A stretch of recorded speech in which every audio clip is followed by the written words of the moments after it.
Canada and the Europe Gospel Choir. At ngayon, siyempre, sa ating pagdiriwang ng anibersaryo, nakapaloob pa rin ang pagninili, pag-aaral ng salita ng Diyos. At ngayon, muli tayong sasariwain ang ating tinatawag na Catholic Life in the Spirit Seminar. At ang unang ating mapapakinggan sa topic ay yung tinatawag na God's Love. God's love. At ang maghahayag at ang magbabahagi ng na topic ng pag-ibig ng Diyos Walang iba, ay walang iba kundi ang ating minamahal. Ang ating minamahal, Elder Disciple, Brother Joe Tanya Hura. Purihin ang Diyos na buhay. Hallelujah. Tagal ninyo.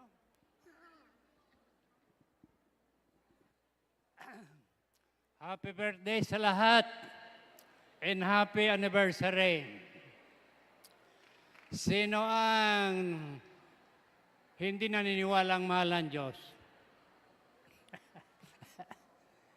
Manalangin muna tayo. Ama, salamat po at sa aming pagdiriwang ng iyong 41 celebration ng iyong banal na gawain.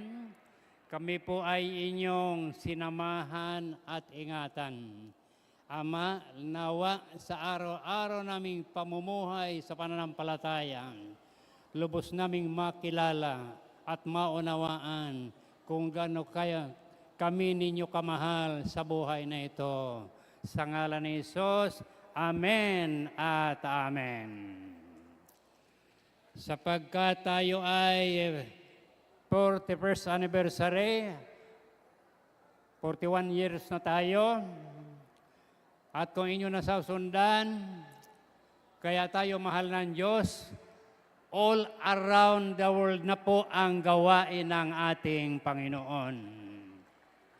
Na ibig sabihin, sinasamahan tayo ng Diyos. Sabi sa Banal na Aklat, Psalm chapter 33 verse 4, the Lord loves righteousness and justice. The earth is full of His unfailing love. Si Yahweh ay tapat sa kanyang salita at ang gawang matapat, ang pag-ibig niya ay sa mundo'y laganap. Salamat sa Diyos ho. Sapagkat sa loob ng 41 taon, sinamahan tayo ng Diyos at higit sa lahat ho tayo ay nagbagong buhay dahil kay Yahweh El Shaddai. So, sapagkat ang aking pagnilayan ngayon ay tungkol sa pag-ibig, huwag nating kakalimutan sa ating binasa. At ito ay kinonfirm ng ating Panginoon Kristo. For God so loved the world, sabi sa Biblia, that He gave His only begotten Son, that whoever believes in Him will not perish but will have everlasting life. Hindi lang ho yun ang mahalaga. Sa totoo lang, sabi ko sa mga nakakausap ko, kung wala si El Shaddai, ayuwan ko kung nasaan ako, siguro ganun din kayo. Kaya dahil sa pag-ibig ng Diyos, narito tayo at higit sa lahat, buhay na buhay tayong lahat. Marami nagtatanong sa akin, sabi, Brother Joe, talaga bang ako ay mahal ng Diyos? Sabi ko, hindi mo lang alam yan. Kahit sabi ko, hindi ka pinagpala in material thing, o wala kang wala ka, ito sabi ko ang totoo. Araw-araw, ang buhay mo ay utang na loob sa Diyos. Di ba sabi sa ating awit, hiram sa Diyos ang aking buhay. Hiram sa Diyos, ibig sabihin lahat tayo ay hawak ng ating Panginoon. So sa ating pagdiriwang ng ito ng ating 41st anniversary, naalala ko yung ating mission and vision to spread the good news all over na ginawa ng Diyos, higit sa lahat. Lingid sa ating kalaman ho, lahat tayo hindi natin namamalayan, araw-araw pinagpapala tayo ng ating si Yahweh El Shaddai. Hindi natin ito natatandaan. Kaya lang, para malaman natin kung ano tayo kamahal ng Diyos, kahit hindi ho tayo humingi, may dumarating na biyaya at pagpapala. At ang pinakamahalaga, sabi ko sa mga nakakausap ko, minsan kung saan ako nag-iikot, sabi niya, Brother, Diyo talagang mahal kaya ako ng Diyos? Sabi ko, tiyak yun, sapagkat anong unang ginawa ng Diyos? Ikaw ay kalarawan at kawangis ng Diyos. Ano man yung physical appearance, kulay o anumang itsura ng ilong o ang mata, huwag mong kakalimutan, kalarawan ka at kawangis ng Diyos. Meaning, lahat o tayo mahalaga sa Diyos, iniingatan ng Diyos, pinagpapala ng Diyos at higit sa lahat, ay ibig ng Diyos tayo ay makarating sa Kanyang karian sa buhay na walang hanggan. So, ito po ay isang palatandaan. Ito ay katanungan ng marami. Talaga ba ako, kahit ako, tanong ko rin yan sa akin sarili, kung wala pa dito. Sabi mo sa akin, Sister Wife, kung ako namatay before 1985, ayuan ko kung nasaan ako. Kayo kaya nasaan? Di ba, ano? Kaya salamat sa Diyos. Basta huwag natin kakalimutan, tayo ngayon dito, lalo tayo nagninili ng salita ng Diyos, tayo ang mga hinirang ng ating Panginoon sa kapanahonang ito. We are a chosen generation, chosen race, sabi sa Biblia. Called out from darkness into His own marvelous light. Lahat tayo niliwanagan dahil sa tayo ay mahalaga sa Diyos, minamahal ng Diyos, at itinatangi ng ating Panginoon. Isa pa, sapat ito ay limitado yatong aking oras dito, huwag natin kakalimutan. Lahat tayo ay anak ng Diyos. Sabi sa unang Juan, kabanatang 3, talatang 1, see how much our Heavenly Father is so great that we are called His children. Tayo ay mga anak ng Diyos. Bihira o ang naniniwala dyan. Kahit yung aking anak, nung maliliit pa sila, sinasabihan ko yan, alam mo sabi ko, mahal ka ng Diyos, you are born a champion, sabagat yan ka naman talaga nakalagay. Kapag ikaw ay pananganak dito sa mundong ito, mahalaga ka sa Diyos, mahal ka ng Diyos, at higit sa lahat, may plano, may magandang plano ang Diyos para sa ating lahat. May plano ang Diyos. So ang mahalaga, tayo po ay inaaring Kanyang mga anak. Sabi doon sa John chapter 1 verse 12, sa lahat ng Kanyang tumanggap at nanalig sa Kanya, binigyan silang karapatan na maging anak ng Diyos. Anak ng Diyos. Huwag ho natin itong kakalimutan sapagkat kung minsan, hindi mawawala yung ikaw ay mapalayo sa Panginoon. Sabi sa pananaklat, walang araw na wala tayong problema. Pero ito naman ang ating tatandaan, binilang ko yan. Itong taon na ito, last March, is my 40th year in the ministry. Habang nire-recall ko yung aking mga nakaraang buhay, mula na ako'y dumating dito noong 1985, marami ho ang biyaya at pagpapala na bigay ni Yahweh El Shaddai. Sa katawan ko na lang, ako'y naniniwala ang mahal ako ng Diyos. At my age, wala ho akong maintenance. Nabasa ko sa Biblia, at ito gusto kong ibahagi sa inyo lahat.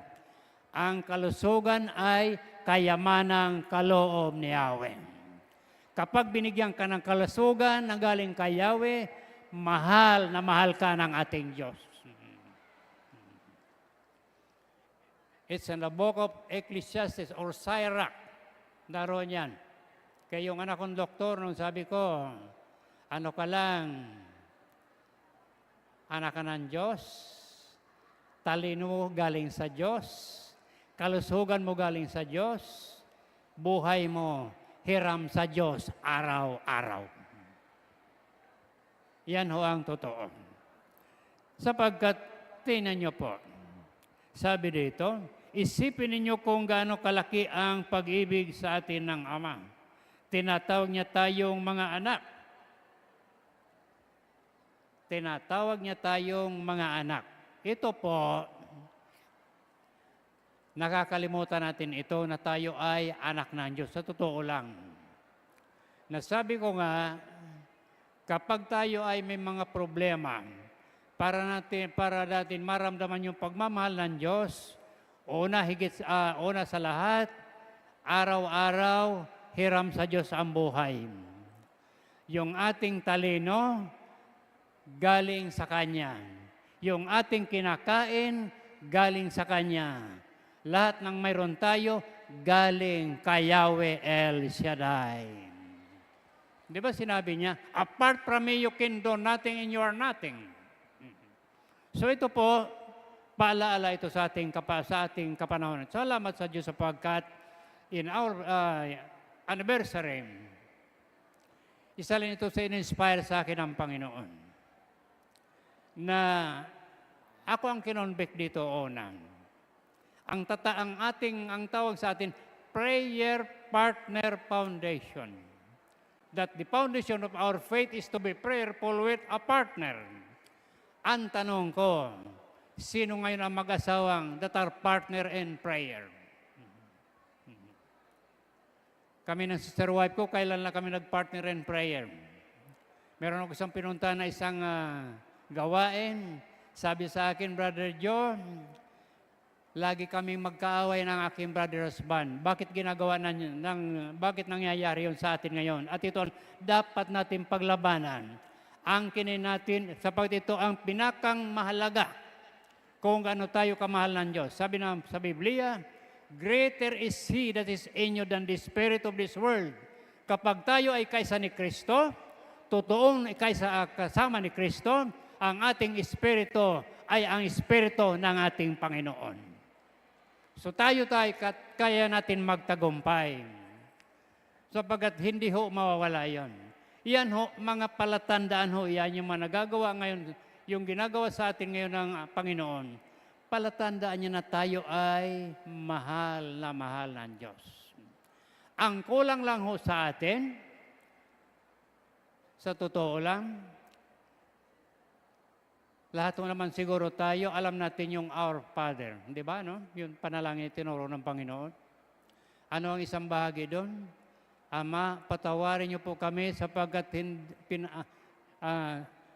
patawarin niyo kami sa aming pagkakasala sapagkat pinatatawad namin ang mga nagkakasala sa amin.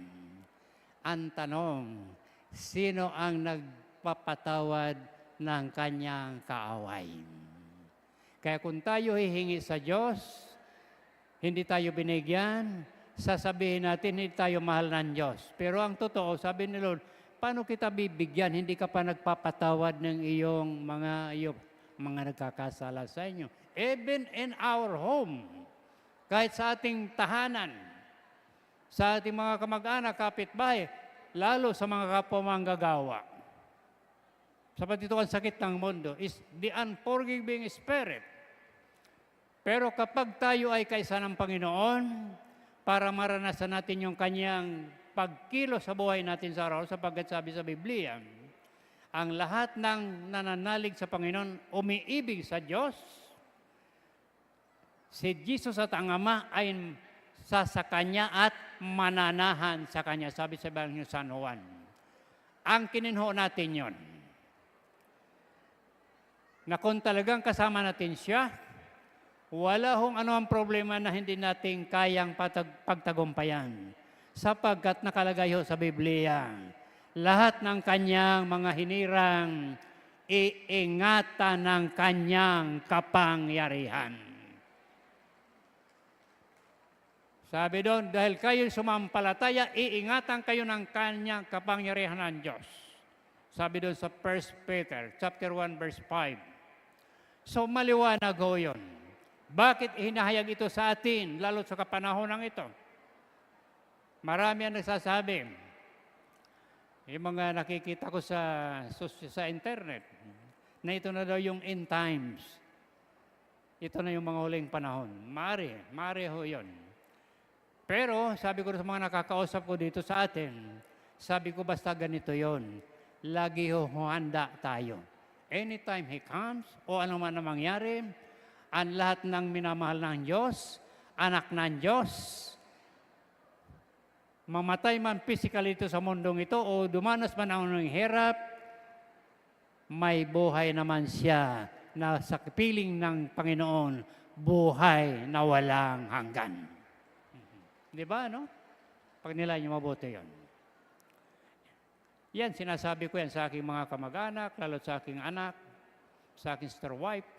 Sabi ko, basta ganito yon. Tuwing umaga, lahat yan hiram sa Panginoon. Lahat ng mayroon tayo, galing sa Kanya. Kung tayo ay ilang taon nang hindi nagkakasakit, marami tayong utang na loob sa Diyos. Sa totoo lang. Hindi natin napapansin yan. But those are manifestation of how God loves us. Kung paano tayo minamahal ng Panginoon. Kaya, sa ating pagdiriwang na ito, hopefully and prayerfully, lahat tayo, sapat ito naman ay nasa Biblia.